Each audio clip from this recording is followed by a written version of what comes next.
How are we? Well, what was that? Huh? Me hair? What's wrong with it? Is there a bit out? Is it? Huh? Is it alright? Straight? Alrighty. You know, I make these videos. Some are quirky, you know, some are opinionated, based on what I've been taught by my, grandfather and my uncle and stuff. Right. So opinion, I don't know. Opinion, if you touch me and I don't like it, I'm going to tell you, right? You touch my property, is that an opinion? No, that's just how it is, mate. It's my property, I'm property. You touch me, touch it, and I don't like it, you're going to know about it, right? Simple, right? Other than that, when I say something, or I'm giving someone, telling something, I don't say it with an opinion, so it goes my way, or people believe what I say my way, believe what I say, I'm right. No, I don't do that. Might look like I do that, might sound like I do that, but I don't do that. It's not how it comes across. And I'm pretty sure I make myself clear. Some people might like to say, oh, not really. Okay, right. Okay, so I'll put this to you, right? I've been in security for a long time, yeah, right?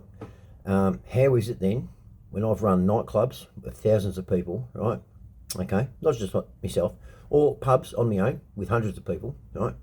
How come they can hear me clearly and understand me well? But when it comes to acquaintances, friends, family, you don't hear me. Or you say I didn't explain myself.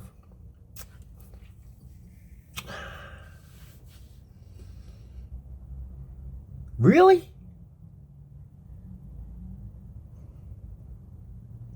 How is it then a pub with drunks in it, and music, and people full of their own opinion can clearly see me, hear me, understand me, and know me? How's that? In that environment at once. But at home, or with a friend or an acquaintance, or within a small group of people, one or two like to go, oh, I didn't hear you right. I didn't make yourself clear on that one. Right, no worries. You make myself clear. Okay. I reckon I did. Right. So, anyway. I'm going to talk to you about something. And as much as all this mental health awareness, stuff's out there and everyone gets on their groove train and we're back in it, right?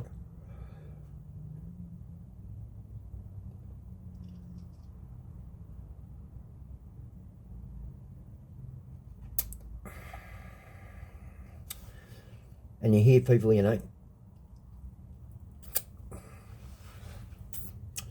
telling their stories and stuff.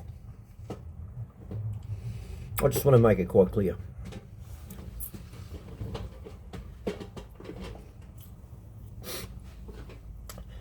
Making these videos because I don't want to be put in that bracket of people, that sort of person. Do you understand? Others will know what I'm getting at, but I'm going to try and make it clear.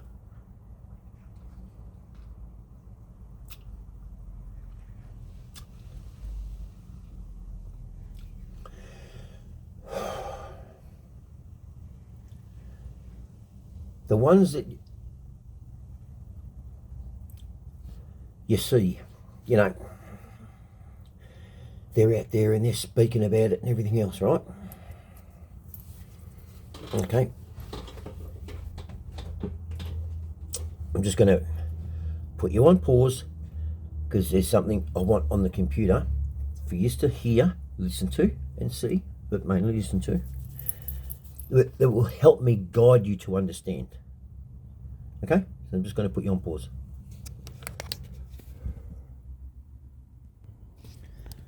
Okie dokie. We're back. First of all, this is me. Okay, I say it. It's funny. I'm kind of like a finger in the ass. I'm either a wonderful surprise or make everything fucking awkward and uncomfortable. I'm kind of like a finger in the ass. Bro, my wife treats my wood like it's her ex. What you mean? Avoids it, never makes eye contact, acts like it ruined her life. Bro, my wife... Why do they call it PMS? Because mad cow disease was already taken. Kind of like a finger. I can still taste it. Right. When a man Yeah. feels That I need help. shame, biggest failure. It's a big. When a man feels shame, biggest failure. It's the biggest failure that he could possibly confront. Let's say that he did something here in this part of the river, right? And he is deeply ashamed of the way that he failed himself or others. He won't ever go there again. He'll go everywhere but there to protect himself from ever failing like that again. He thinks that's his penance, the pain that he's in to withdraw from his family. The men who leave their children because they're sure their children are better off without them. But then they realize, oh, but they also are harmed by me not being there. Right? Women don't know. Most of the decisions y'all make is because you think we'd be better off without you. Men take their lives because they think we'll be better off without you. They can't even overcome their shame for their kids' sake. These men don't really care. I hope they rot in their shame. They just need to get their heads out of their asses and do better. That's what some of the comments are saying. And it just goes to show you that men do not receive empathy. We will completely change and revamp society to empathize with women and the things that they deal with. But whenever we bring up any of the issues and the roots of those issues for men, they are met with blame, shame, and judgment, especially from our ladies. And this is why we need each other as men more than ever, because only other men can understand and empathize with the hardships that we go through. That's why I do what I do, why we created our community. Because if we don't start coming together, connecting with each other, and building one another up, this is not going to get any better. Stay strong, Kings. Right. I want to add something to that, right? And I will.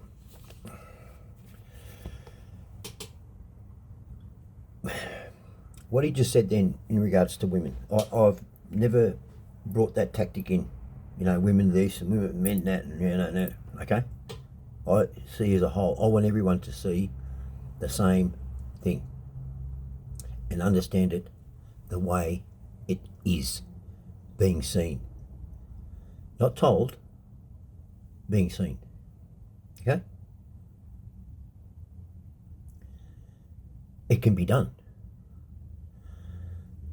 Like, you know, right? Simple. Is the torch on? You can all see it. Yes, it is. Man says, yes, it is. Torch is on. Woman says, yes, it is. Torch is on. Okay, right. Getting somewhere, right? It's the same. That's all I want. I want everyone to see it the same way. Endeavour to find out how to do that, see it that way. Right? I don't want to hear that you were over there looking around the corner and that's explained first. That you saw it from a different angle. No. the simple question was, is the torch on? Yes, it is. Yeah, I saw it go on. I was just around the corner leaning. I want to hear that. Wasn't in the question.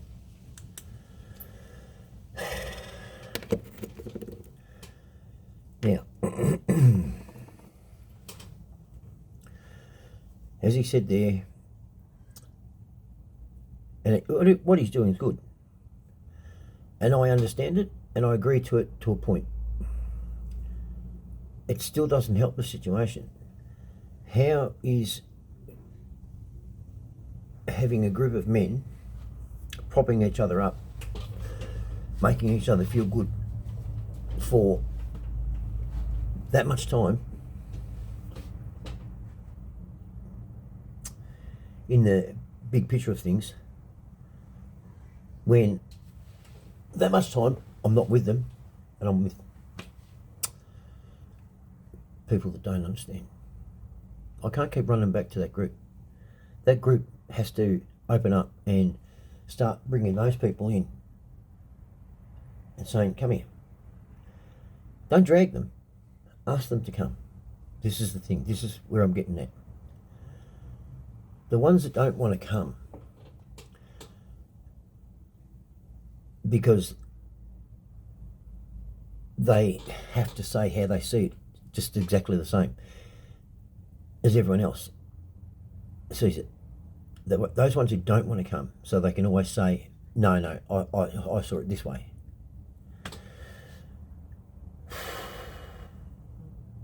And they might be the ones that we hold closest to us. You're going to have to walk away.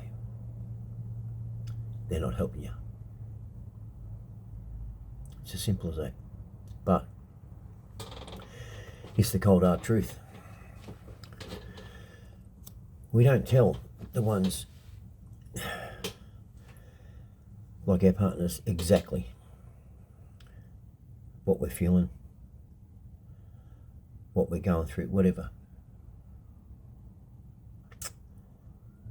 And it's a bit of, it's not fear, a bit afraid, a bit embarrassed.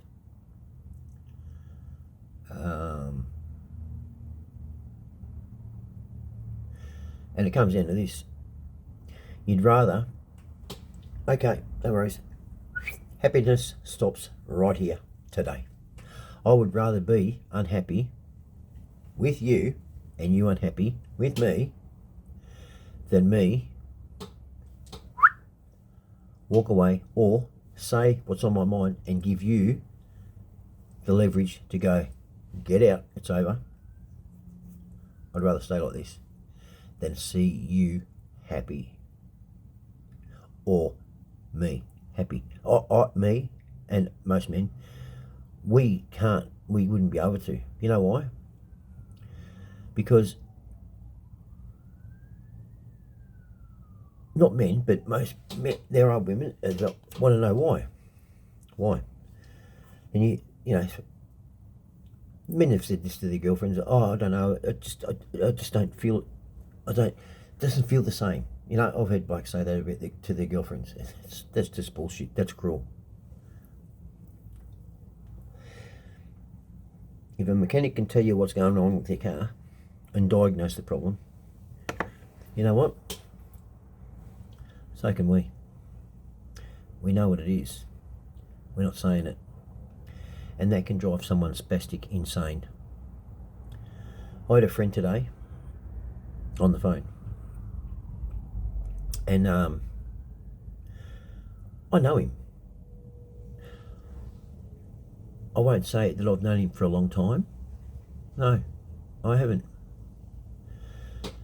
But one thing that was taught to me, and also I had to learn, was intuition. Get a feeling for things. Watch what people do. Every little thing they do. That will tell you what a person is. Okay? If they're a nasty person, everything will be too perfect. Right? If they're a liar, they will trip up. They'll forget things. Right? But if they're an all-round person that makes mistakes and smiles and is willing to stand there and take their punishment and does wrong every now and again, and yep, I did wrong, yep, no, I knew what I was doing, not gonna lie, right, yep, okay. And, that's a good person.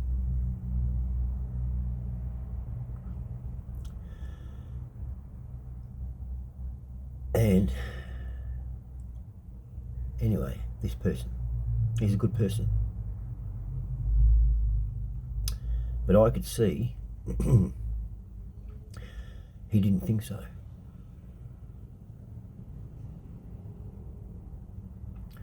And I said to him just recently, I said, mate, you know what? You did nothing wrong. I said, you did something. You did something. You might have been running with a bad crowd, all right, you've, jumped in a car and you've driven through a shop window and you've, done this and done that. But that's not the bad stuff. That's just being a dick, yeah? But sometimes rolling with those people, it's comforting. It is. You're just going with the flow. Let them do the work. That's what I did. With what happened to me. I just went and fell in with the, okay, what can you say? Not junkies, but,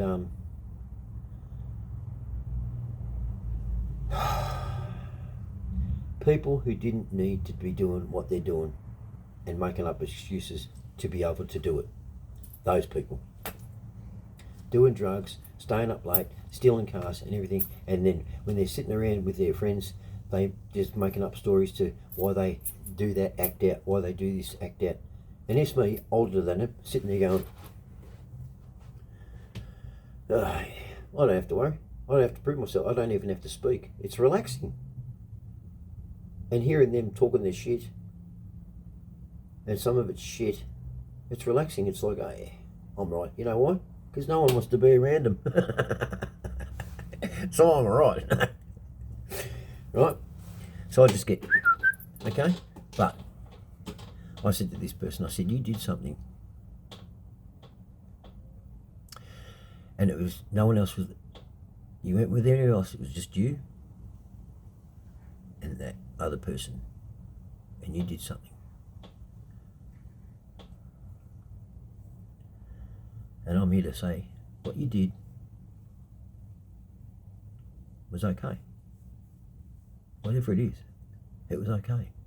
There was a good reason for what you did.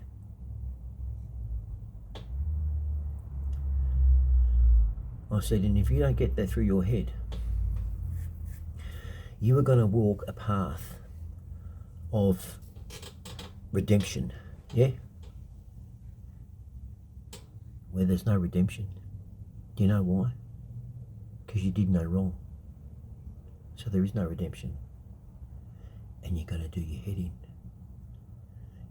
You're going to start to think it was really bad and you don't deserve redemption.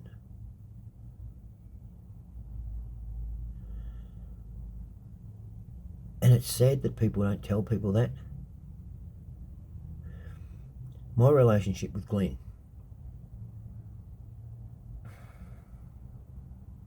was this. I knew him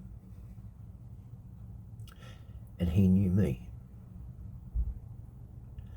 I told him everything I'd done in my life. Everything. Everything. And he told me.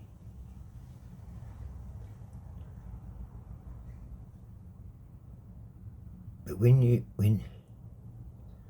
and we rode together and stuff, and he saw me a couple of times on rides. Stop. For no reason. Safely, pull off to the side. Stop. You know, stop. Everyone stop.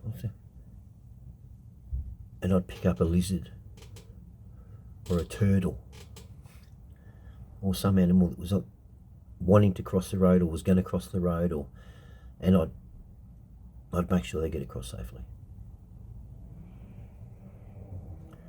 Or he'd see me, you know, just brushing my hands through the tree, the leaves of the tree, you know, feeling them nicely, or smelling the flower.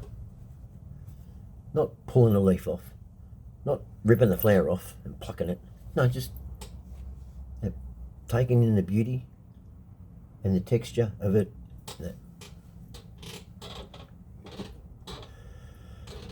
And see how I was with, you know, out on the street with them and around others. And to see if I had respect for who I was with, where we were, and how they'd like to be seen with who they hang around with. Not a lot of people do that anymore. And I said to them also, I said, you've got to look back. If you don't look back, not at what you just did, not just for you, just look back. If you don't look back, you can't be a part of my life. You've got to look back.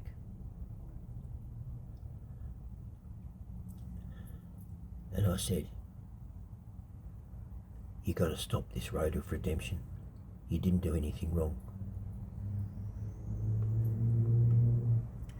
I said to another person, because I've had my crowd controllers and security guards licence for 34 years. And in that time, I've never had my licence looked at, questioned, overhauled, pulled, suspended, nothing. And I've had some big charges put on me, and they never ever suspended my licence. I was still able to work with these hefty charges I had. I've been charged, but I've never been convicted, but I've never lied in any court case. And I've had solicitors that used to come to the pubs and even just met me, know me, and they're shocked. And they can check. And they've come back and shook my hand and they've just gone, mate, you do your job well. And when I say that, they know that I've worked in pubs where there's violence. I've had to throw hands.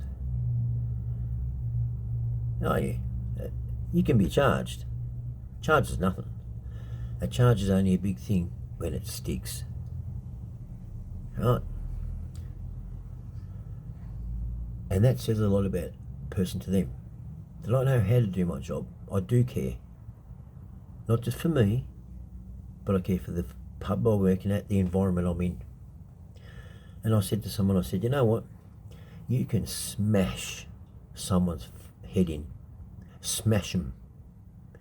In front of women, children, grandparents, everybody in the middle of the food court while, you know, Bambi's playing. You can. If you get it on the right tone and you don't hesitate. You cannot hesitate. And you'll be fine. Do you know why? Because, not just because we're human beings, just because we live. Hang on a minute, hang on.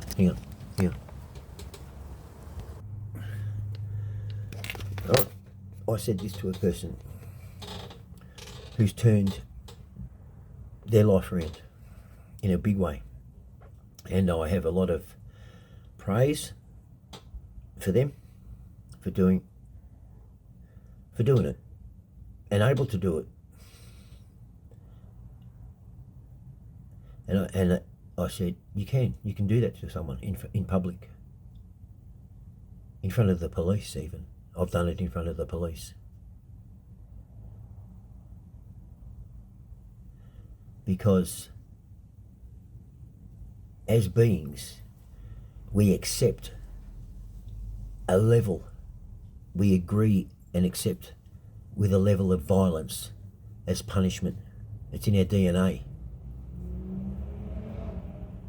Not all, some.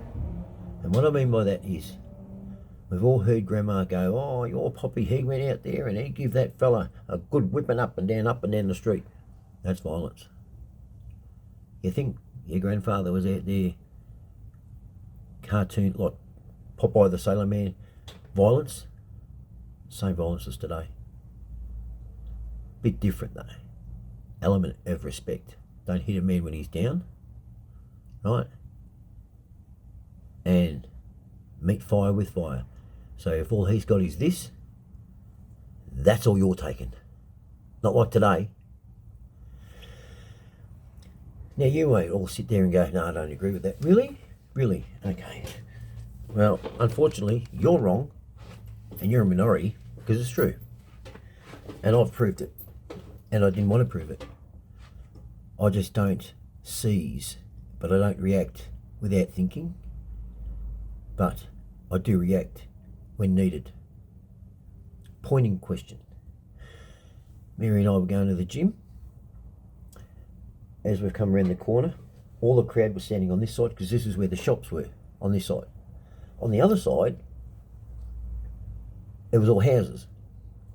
What had happened is this driver has come around the corner at the end of the shops because of the bend. He's lost control of his car and he's ended up in the front yard. This is an old house, so we had front yards, big front yards and big backyards, right? And the fence was brick, it was about the big. And Mary and I have driven past, so we're now on the non-crowd side, the crowd's over there. But on this side are police and one person. It's not a person, not a cop. I told Mary to pull over because you could clearly see that it was a drunk driver. I saw him sitting down on the footpath with the police all around him. His car had bricks under it, stacked up so high. And when we went past, I saw two children and a mother standing in the doorway of that home. And I walked up and the coppers knew me. They said, what are you doing, Justin? I said, no, nothing. What happened here? Bloke's right there. Right there. I said, what happened here? Oh. Drunk driver. Who was that? Wouldn't have been you. The coppers didn't move. The crowd was over there. Some could see with something going on, but no one could really know. But they already knew that this person was the drunk driver. So they're just like this. Right? And I said, hey, very quickly, I'm delaying it now, but it was very quick what I did. I said, it wouldn't be you, would it, hey? I said, hey, when you got out of the car, yeah, and you fell because your car's 2 feet higher than normal, did you bother to look back? Huh? And see where you were? Or what could have been there? Or did you look under your car? Nah, you didn't. Right? And I made him turn around and he saw those two little kids on the front veranda looking at this car where they would have been playing. Because big front yard, on a corner, backyard. Yeah? And the car with all the bricks under. I said you wouldn't have looked back to see if there was a child under there. Right? Huh? I said, you know what, buddy? You've done this a few times before, haven't you? And you've forgotten. You know why? Because you pay the fine, go to work, get the money back. You've lost your licence. Do the time, get the licence back. Forget, do it again. You know what? You won't do it again. And I slapped his face that hard in front of the cops and over there. One of the coppers went, hey, and I said, no, it's all right, I'm done now. Went back. Police didn't step in. Okay? 3 years later, I see him. He's walking straight at me. You prepare. You prepare for what may come. You hope it won't. Because I did deal the right amount of punishment. Not a little, not too little, and not too much. The right amount. But I explained myself before the punishment on why he's kept on doing it. He walked right up to me, so he's in my face. Right. And he breathed. Yeah. So, that's a sign.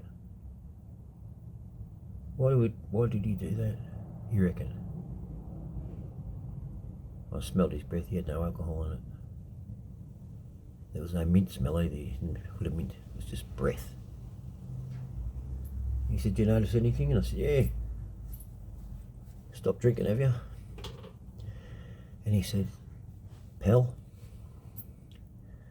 you were exactly what I needed."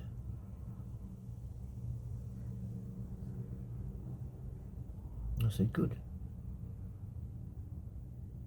I'm happy that you understood that." He said, He said, "No one did that." He said, why are people babied? Why are they made to, why, you know, as he said, you know, for me to get my license back, I have to go to and do a course and talk about Alcoholics Anonymous, and it's all, you know, I drink because of this, and I drink because of this. It's all sorry stories. I don't see the sorriness in it, mate. Not if you take someone's life. It should be hard to get things back if you've been a dickhead and abused it. Yeah? Accident, different. But if you've abused it, it should be very hard. Right? Everyone saw the violence and everyone was fine with it. Okay? And I helped him by my friends, you know, understanding that. Because that many people are left unchecked to just believe that they're a bad person, or they need to be quiet, and that we need to be more understanding over there. No. Don't try and refine yourself. You are what you are, and I'm saying you've done nothing wrong before I've met you. I can see that in there. So whatever you did, don't need to tell me. You had the right reason.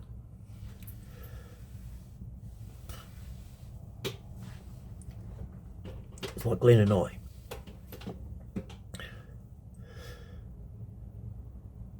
Whenever I felt like if someone had, you know, I said something or done something, you know, maybe offend someone or stuff like that, you know.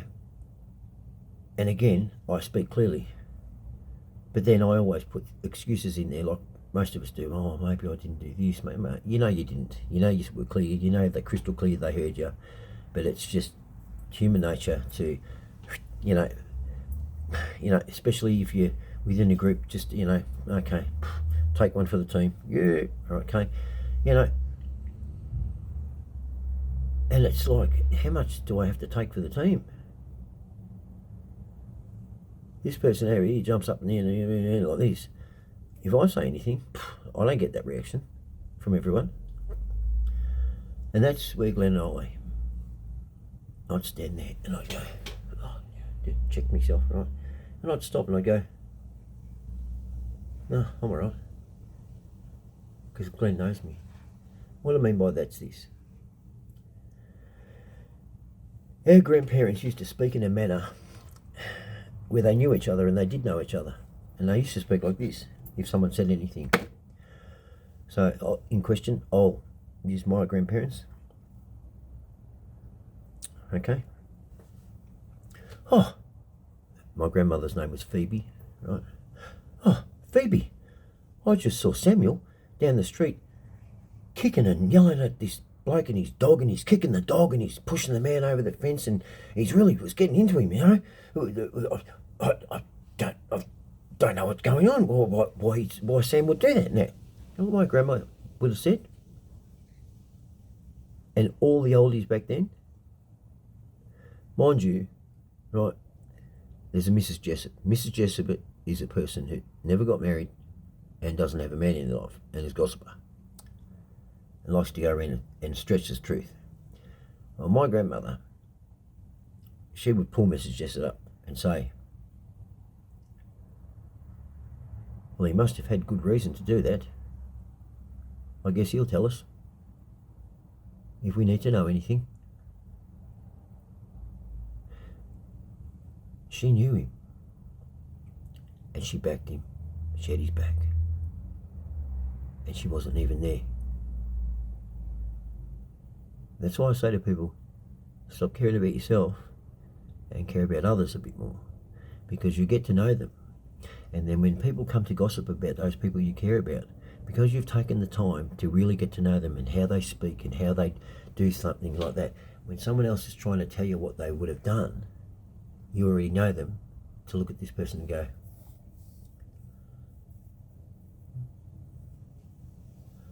oh well, he must have had good reason. That just stops them in their tracks. Didn't get what they wanted. They wanted you to say this, and that's what we are saying now, and it's this. Really? Did he? As soon as he walks in the door. Sam, what were you doing down the street? Pushing and punching that man and kicking his dog. What were you doing? Hey, what were you doing? You know what's happened there? She's judged him. She doesn't know him. That's what's happened.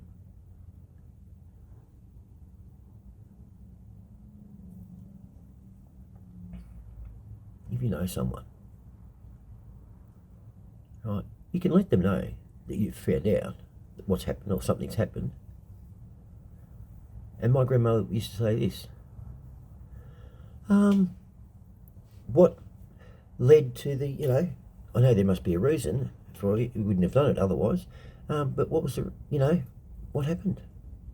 Not what was the reason, what happened? You alright? Now, you come home to your loved one, you're like, do you want to tell me what the hell happened down there? What were you doing? Why were you acting like that? Does that sound like someone that knows you? No, it doesn't.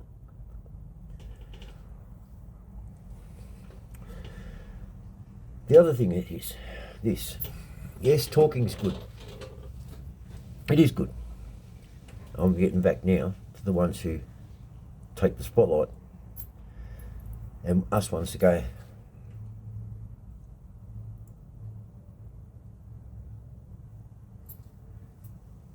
yep, no, it's working. Good, man. All right. I'm fine.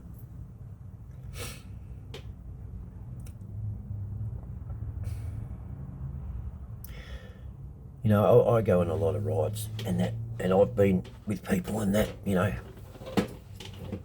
and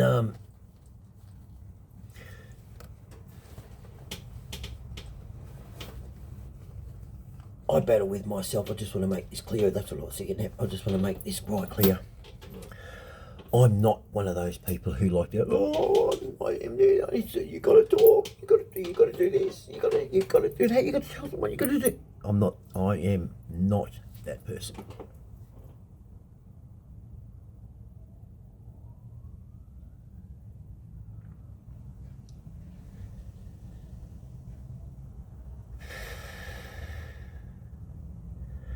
I don't need to talk about what I've done, because I'm fine with what I've done, because it had to be done. It's fine. There's no if, but there's no need to talk about it. It was the right thing to do. And it's done, and I don't need you or anyone else to go back in time and have me speak about it and judge me. Not happening. Right? Because I'm fine with it. I'm fine with what I did. See that? You know what? What I'm fine with, I don't need to talk about. You go back into our grandparents' era, right? When the wars were going. And even further back when it was, you know, cowboys and itchy bums, right? Oh, geez, that was politically incorrect, wasn't it? Cowboys and Indians, right? You know, and he's married. You know, he's got a farm and he's out there on the range, whatever. And he come home and if he had something to say, he'd say it. Otherwise, it'd be like this. Hello, darling, how's your day? Or, you know, bad weather out there. Come on, right, and, you know, she's cooking dinner, or she's looking after the house, right? I almost fell off my fucking shoes, right? You know what? You didn't see that cowboy. You didn't see that cowboy walking in the door, right, with a sad, gloomy face on, right? With a sad, gloomy face. Oh, honey, I gotta talk. I want to talk. Right. I've got a splinter in my finger. Right? Well, you know, honey, I've got to talk. I've been down the lower paddock all day, and it's been raining and windy. You got a farm, mate. If the fence is blown over, you got to fix it. What's there to whinge about? That's the life you chose. Right? And I said to someone, I said, you know, I'd like to get a hold of that person. That one person who really pushed this. Yes, there is an importance to talk on some things, not everything. So the second person that's come in and backing up this first person who said, you've got to talk. That one's gone, yeah, I'll push that. You got to talk.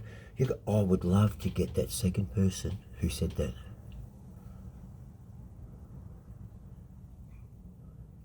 Because people have gone out of their way to hassle people to talk. You know what?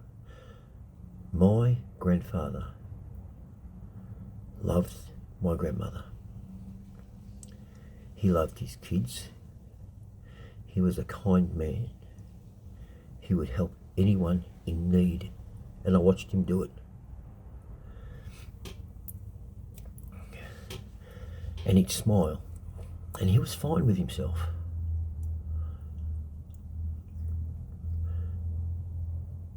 But people who pushed him to talk about things that he didn't want to talk about, there was no need to talk about. It's in the past, it's done.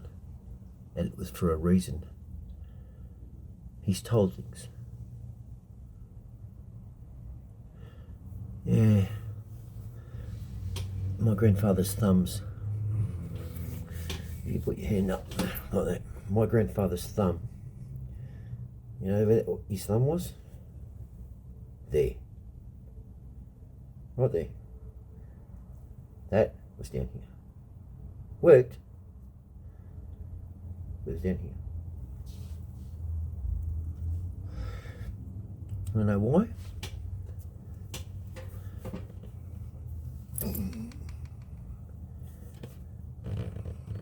Can't fire your gun if it's a secret mission. His thumbs were down there. Permanently. No pins. Just how the bone went over the year, over and over doing that. Killing a man with your bare hands. Tell that to people. And you know what you'll get? You know what he'll see? People pull it away from him. He's fine with what he did, and you don't need to know about it. He had good reason to do it. That's fine. That's the thing. We've been told to speak, and a lot of us did. And we're probably some worse than what they were at the start with.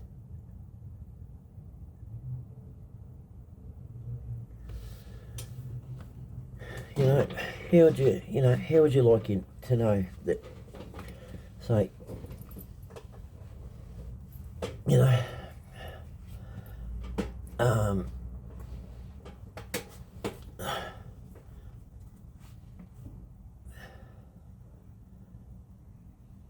that your grandfather could do that and had done it and would do it. It's in them to do it, but only to the right people. It changes, it makes people step back. Oh, God. And it does, and it happened. It did happen. This is what exactly happened. This is what's happened. If you're fine with what you've done, even though it might have been traumatic, whatever, is it?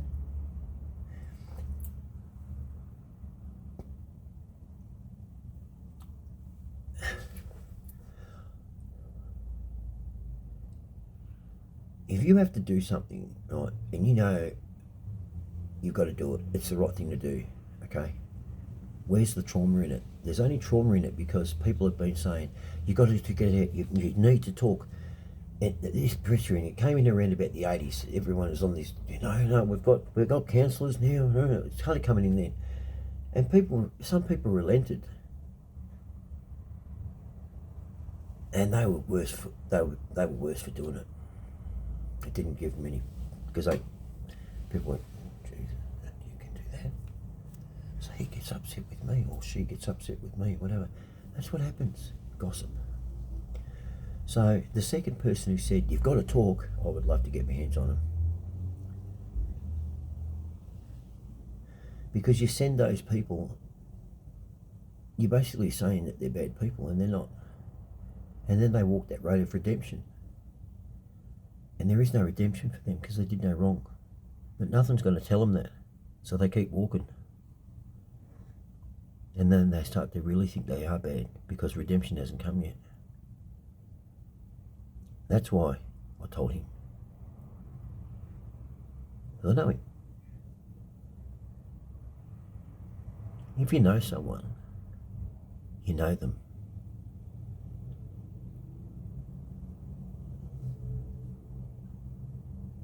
And you should be saying this when people say things about people you know. Really? Well, he must have had good reason. He'd only do that for good reason. He'd only act like that for good reason. He'd only say that for good reason. He would have only done that, or she would have only done that for good reason. That's support. Not, really?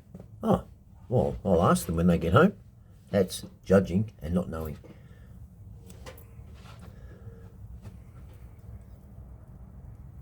So yeah.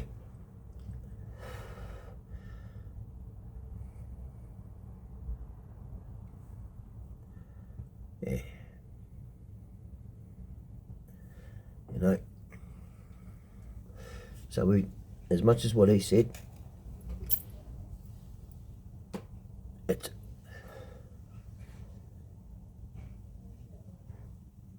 I had Glenn had me. But we also knew when we're together, we're fine, you know.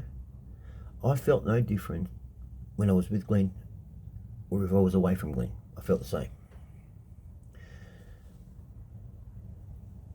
But if something got on my mind and I had to talk about it, whatever, I was still fine. I was relaxed because I knew I could go to Glenn or Glenn could come to me. You know, for you men and women out there, and you say you love your partners, I'm not saying you don't, but I can guarantee you it'll be about 80% of you would not tell your partner how you're really feeling, even though you love them, because you just don't want them to judge you. You don't want to see those judging eyes. And there's also reasons why you don't tell them, because they've said things that you've picked up on and gone, okay, I love them, but yeah.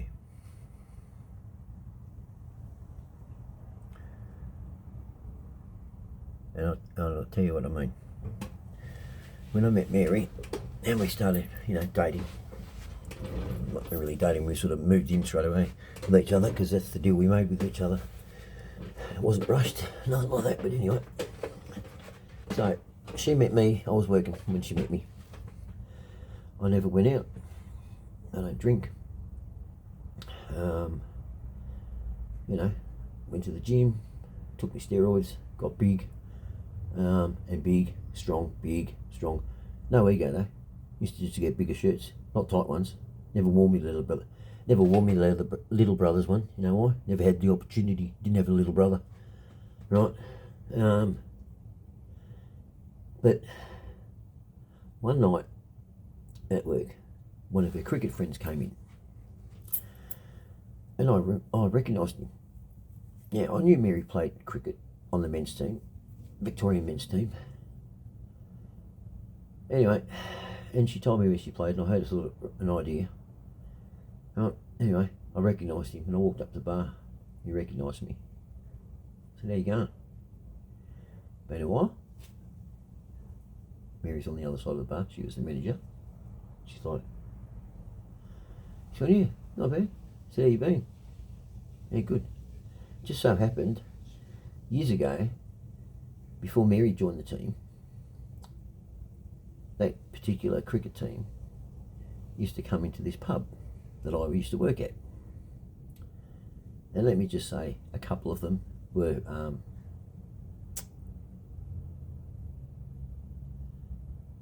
very egotistical bastards. Yeah. They wanted to let the world know that it owed them something, and it owed them. They owed it nothing. And everything was beneath them.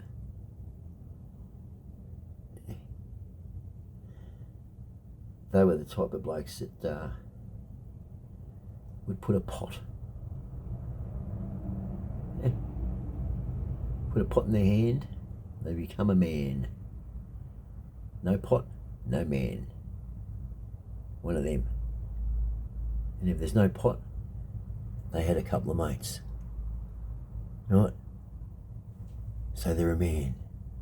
No mates, very quiet. Yeah, one of them. Those type of people. Well, one night at the pub, and this happened a couple of times, mind you, they got out of line with me,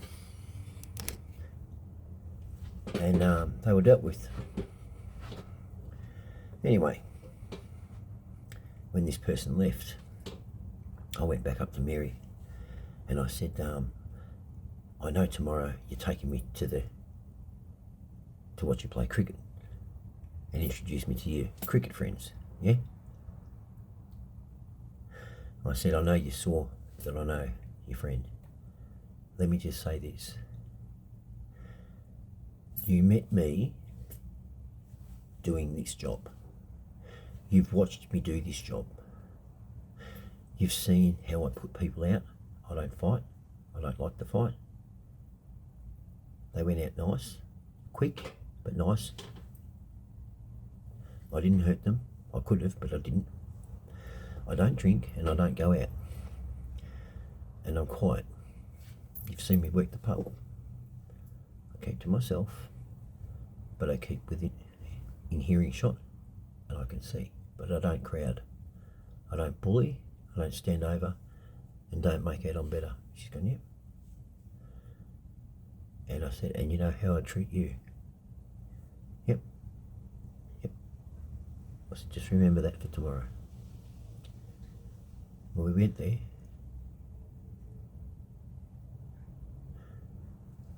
The whole cricket team, bar one, went to the change, stood and sat in the chairs near the change room. Not where they were. When we rocked up, they were here. They walked over there when they saw me. Now, I said that because they were Mary's friends for a long time. Mary laughed with them, went away with them. But Mary didn't know who they were, and they were egotistical men who cheated on their wives and drank.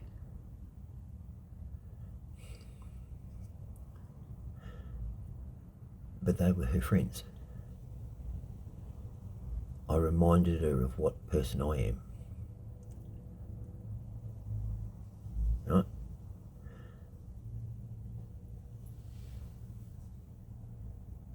And had respect to tell her that, because they are her friends and I knew what was going to happen.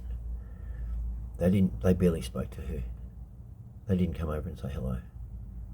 One of them, who'd been with the team for a lot longer than any of them pretty much, and knew Mary and respected Mary and knew me, but I never had a problem with him. He knew what they were like, and he used to pull them up on it, and they knew that, but he didn't walk over there with them. He sat there the whole entire game with me. I'm sitting there, he said hello to me, and we're there. Mary'd go out, she'd come back, And at the end of it all, he stood up and he's gone, Mary, he said, they're your friends, are they? He said, I'm their friend too. They didn't even come over here once because of Justin. Because they know what they are. And they know what Justin is. I don't take any shit. I don't take disrespect. I don't like it given to others. And I don't like bullies. He said, you know what they are. And you know what Justin is.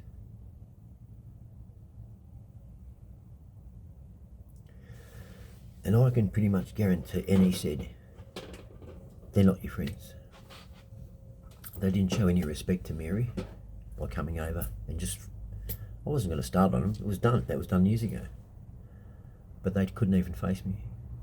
And in doing it, they did it in a way where they were hoping Mary would have gotten rid of me and gone, my friends, they're more important than this person. And that happens a lot. We'll follow a group. We know it's not right. But we've fitted in well and they've been there for us. Right? But are they really there for you? Because if they were really there for Mary, they would have all just, and if they were proper men, they would have stood there and gone, yep, how you going, mate? You well? Yep, good. And didn't have to say anything. I wouldn't have said anything. Shook my hand. Be nice. Everything's good. Talk to Mary. Everything. You know? No.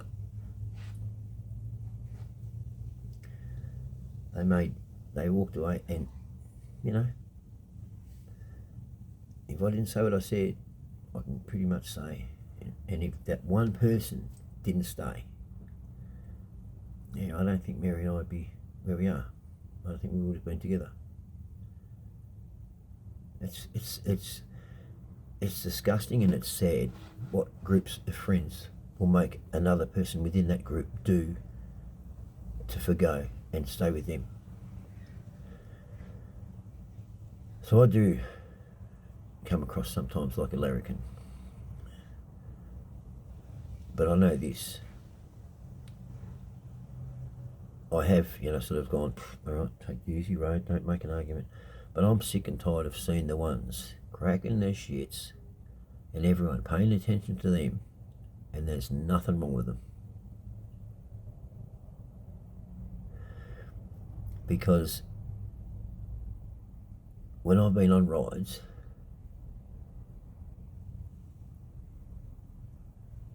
if it's so okay to talk, and it's these people saying talk, you know, it's good to talk and everything else like that.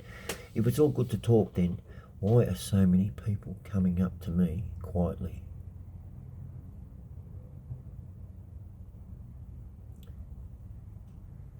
And just having a little chat.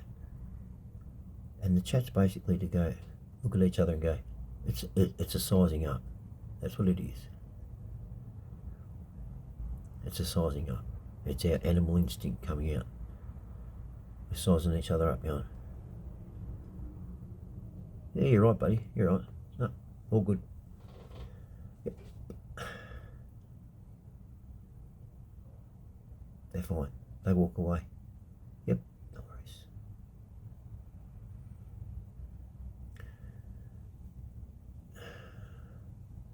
But the real loud ones, we look and go, but they don't stop. You know why they don't stop? They'll never give you a rest break, a time out from, you know, an intermission of what they're doing, because they don't want you to see it's bullshit.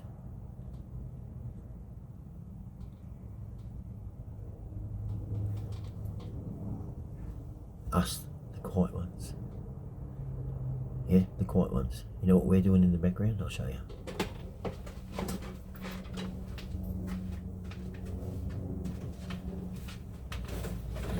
We're doing the heavy lifting, yeah? We're doing it. Well, they're still back there, right? Oh yeah, you know, my mum died, and I smashed my car, you know, well, for 1 week in my life, you know, I couldn't eat, crayfish,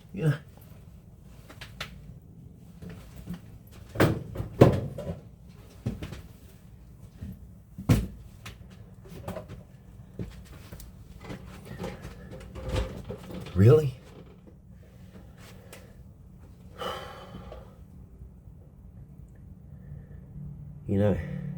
And men back then were fine. There was no problems. Because it needed to be done. It's not a problem. It's when, if you've done something, or something might be a problem where,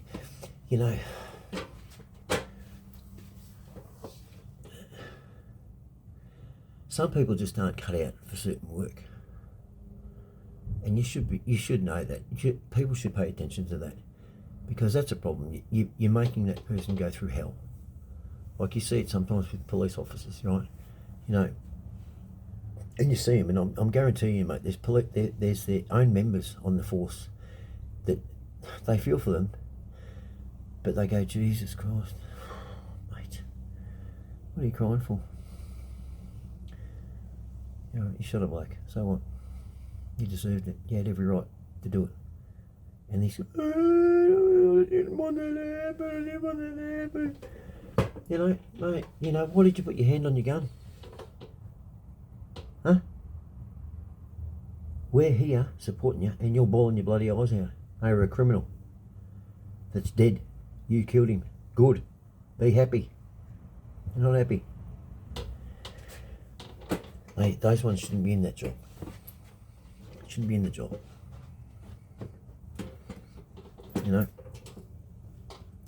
And as for this saying that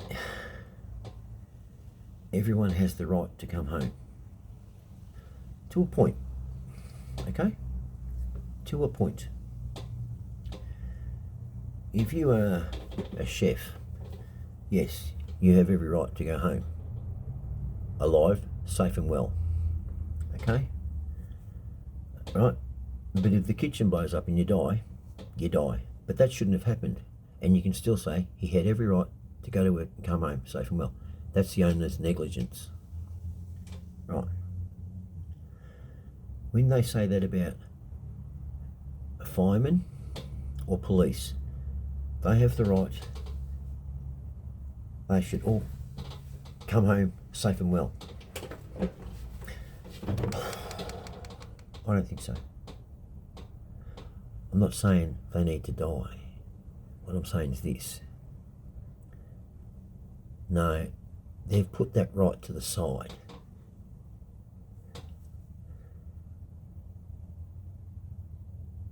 Because their job's dangerous. They don't have the right to go to work with that mindset that they're going home safe. That is ridiculous, it's stupid, and whoever's punching that not ideology to people who are in dangerous jobs, right, and having them think, oh, I should be able to go to work safe and come home safe. No, not in all jobs. Nope, no way. Okay? I've got a mate, right, it's great. He's a miner. He works in mines. Now, there's mine. Every mine has a regulation, a set safety code, right? But even the overseeing safety body of that particular industry, mining, know that they have to leave variables that just they just can't be seen to occur. Unseen accidents. They call them freaks. Yeah, it was unseen. It's unseen. You cannot see it coming. Those miners, yes, they have the right to come home, so long as if they've died under a negligent situation. But if it's a cave-in and it's proven that no one did anything wrong, it was unforeseen. They knew what they were getting into. You know? And if you take away, if you have them think that, then you're taking this away from them. their awareness to look at things, to spot trouble. Because if you push that into their head saying, no, you deserve to go to work safe and sound, be safe at work, and come home safe and sound, you're almost telling them, put the ball down, have a rest, grab a martini, everything's fine. It's like that in some jobs, and you can do that in some jobs, most jobs. But in frontline work, no, you can't. And you shouldn't be telling that person. Yes, they should come home safe, but they'll only come home safe so long as they're kept on the ball. Right? If you're going to be a frontline worker, right, like I was, you know, security, bodyguard, stuff like that, you know what we've got to do? What we have to do? We have to be quicker, stronger, and see things and nut situations out quicker than any other person outside of the job. We need to be stronger, because that's the job we're going into. We can't walk in there and just live exactly like that person we're looking after. No, we have to go to the gym, whether we want to or not. The job dictates it. It's the only way I'm able to look after that person, right? And myself comes second, right? Or third or fourth. So I need to be alert. I don't want people telling me, no, you should be able to come home safely. I don't want that said to me. You know what I'm like? Be safe, keep a lookout. We say it to each other on bikes. Be safe, you know, keep looking. Yep, always be aware. And even then, the unforeseen can happen. Right, so, getting back to this thing, you know, like, I'll play this other one, so I'm going to put this on pause while I fire it, okay?